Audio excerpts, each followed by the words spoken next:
America in the 1850s was a nation holding its breath. The line between North and South was drawn not in ink, but in fear. The question of slavery, once whispered in compromise, had become a roar that echoed through every statehouse, every pulpit, every dinner table. For 3 decades, fragile political deals had kept the country stitched together.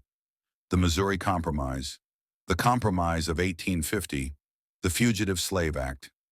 Each had bought peace, but at a terrible cost. Each had deepened the divide between those who believed slavery was the nation's sin and those who believed it was its right.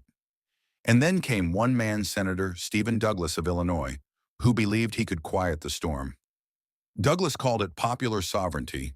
He said that the people of each new territory should decide for themselves whether slavery would live or die within their borders. To Douglas, it sounded like democracy. To America, it was a spark in a room full of gunpowder. In 1854, Congress passed his plan, the Kansas-Nebraska Act. It shattered the old Missouri Compromise, which had kept slavery out of the northern territories for over 30 years. Now everything was up for grabs again. Almost overnight, Kansas, an empty stretch of prairie to most Americans, became the most important piece of land in the Union. It was no longer just about farming or settlement. It was about morality, destiny, and power. Whoever controlled Kansas would control the nation's future. The ink on the bill was barely dry before the rush began. From the north came abolitionists, missionaries, and farmers carrying Bibles and rifles. From the south came armed settlers, slaveholders, and political men determined to make Kansas slave soil. They poured in from Missouri, from New England, from every corner of a divided nation, each side claiming divine purpose. A new kind of war had begun, not between nations but between neighbors, not for land but for the soul of America. And as wagons creaked across the prairie and towns sprang up under the vast Kansas sky, no one yet knew that this experiment in popular sovereignty would soon collapse into chaos, bloodshed, and fire. Kansas was supposed to be a test of democracy. Instead, it would become its first graveyard. The year was 1855. Across the vast plains of the American frontier, wagon wheels carved ruts into virgin soil. Families trudged westward with hopes, dreams, and muskets. But unlike the settlers of Oregon or California, the pioneers bound for Kansas were not chasing gold or land. They were chasing victory. Kansas had become a battlefield long before a single army set foot upon it. The contest was not between two governments, but between two visions of America. From the east came the Free Staters, men and women who believed slavery was a moral abomination. They were farmers from Ohio, teachers from Massachusetts, preachers from New York. They carried plows, printing presses, and conviction. They built their new home around the town of Lawrence, a beacon of anti-slavery hope on the open prairie. From across the Missouri border came the Border Ruffians, hard-drinking, horse-riding men determined to make Kansas slave territory. They saw the newcomers as invaders, agents of northern tyranny come to destroy their way of life. To them, Kansas was southern soil, and they were ready to defend it with fire and steel. Within months, the territory was crawling with armed settlers and secret societies. Each side formed its own legislature, wrote its own constitution, and swore loyalty to a different vision of the United States. Two governments, two flags, one Kansas. The pro-slavery capital stood at Lecompton, backed by men loyal to Missouri and the Southern cause. The Free State capital rose in Topeka, where abolitionists dreamed of a land where no man could own another. What followed was not politics.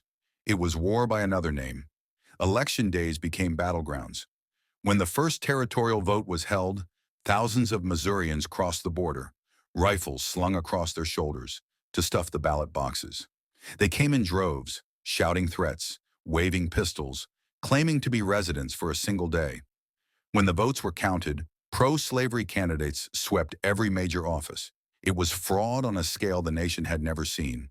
And when Congress demanded an investigation, the evidence was undeniable. In some districts, there were more votes cast than there were people living there. But the damage was done. A pro-slavery government, born of violence and deceit, now ruled Kansas territory. For the Free Staters, this was tyranny, and tyranny, they believed, could only be answered with resistance. Across the plains, militia companies began to form. Men drilled with borrowed muskets in open fields, preparing for a fight they prayed would never come. They called themselves the Free State Guard, sworn to protect their homes and their principles. The ruffians answered in kind, forming armed bands that raided Free State settlements, burned printing presses, and terrorized travelers. The prairies of Kansas, once silent and wide, echoed now with gunfire and screams. Still, Washington watched in paralysis. Politicians argued and blamed one another, but none dared take responsibility. President Franklin Pierce recognized the fraudulent government in Lecompton, giving legitimacy to the men who had stolen the election. And with that single act, the federal government chose sides. For the Free Staters, it was betrayal. For the ruffians, it was a license to kill. The conflict that followed would not be fought by uniformed armies. It would be fought by neighbors, by fathers and sons, by men who believed God himself demanded blood. The peace of Kansas was dead, and the first sparks of America's greatest fire were beginning to catch. By 1856, the Kansas prairie had become a powder keg. Both sides, Free Staters and pro-slavery forces, had built their towns, armed their men, and steeled their hearts. But it would take one single act to light the fuse. That act came in May. The town of Lawrence, the Free State stronghold, stood as a symbol of defiance against the pro-slavery government in Lecompton. Its people printed abolitionist newspapers and preached freedom from its pulpit. To the ruffians across the border, it was an insult, a taunt that begged for destruction. On May 21, 1856, more than 800 pro-slavery men rode into Lawrence. They carried cannons, pistols, and banners, declaring loyalty to the South. They were drunk, angry, and determined to teach the abolitionists a lesson they would never forget. They smashed the printing presses of the Herald of Freedom and Kansas Free State newspapers. They set fire to the Free State Hotel and tore down homes and businesses. Smoke filled the sky as the townspeople fled into the countryside. By nightfall, Lawrence was in ruins. The ruffians called it justice. The Free Staters called it tyranny. And in the wake of the destruction, one man vowed vengeance. His name was John Brown, a stern-faced, gray-bearded abolitionist from Ohio. Brown was no politician, no soldier, just a man who believed he had been chosen by God to strike down the evil of slavery with his own hands. He had come to Kansas with his sons to fight for freedom. But now, after the burning of Lawrence, he believed that words had failed. Only blood could cleanse the land. Late in the night of May 24th, Brown gathered his sons and a handful of followers. They rode under the cover of darkness to a pro-slavery settlement along Pottawatomie Creek. The families there were asleep. Brown and his men pulled 5 men from their cabins, men they believed had threatened Free State settlers. There was no trial, no mercy. One by one, Brown's men cut them down with broadswords. Their bodies were left sprawled in the grass, their blood seeping into the Kansas soil. The next morning, the territory awoke in shock. Even some Free Staters recoiled at the brutality. But to others, Brown was a prophet, a man willing to do what the rest of America would not. The lines between right and wrong began to blur. Who was the aggressor now? Who was defending freedom, and who was destroying it? One thing was certain. The killing at Pottawatomie changed everything. In the weeks that followed, both sides erupted into open warfare. Skirmishes broke out across the countryside. Farmhouses burned, travelers were shot, towns were raided. Kansas had descended into chaos. The newspapers back east called it Bleeding Kansas, and the name would stick, a stain that would never wash away. The blood spilled on the Kansas prairie would soon spread across the entire nation. The blood at Pottawatomie did not end the violence. It multiplied it. In the summer of 1856, Kansas was no longer a territory. It was a war zone. The prairie, once calm and endless, echoed with gunfire, hoofbeats, and screams. Men no longer farmed the land. They fought over it. Bands of pro-slavery riders, armed with shotguns and bowie knives, roamed the countryside. They called themselves border ruffians, but they were little more than raiders. They struck without warning, torching homes, looting supplies, and hanging anyone suspected of sympathy for the Free State cause. The Free Staters fought back just as fiercely. John Brown's name spread like wildfire through the plains. To the north, he was becoming a hero. a righteous avenger who had stood up to evil when others bowed.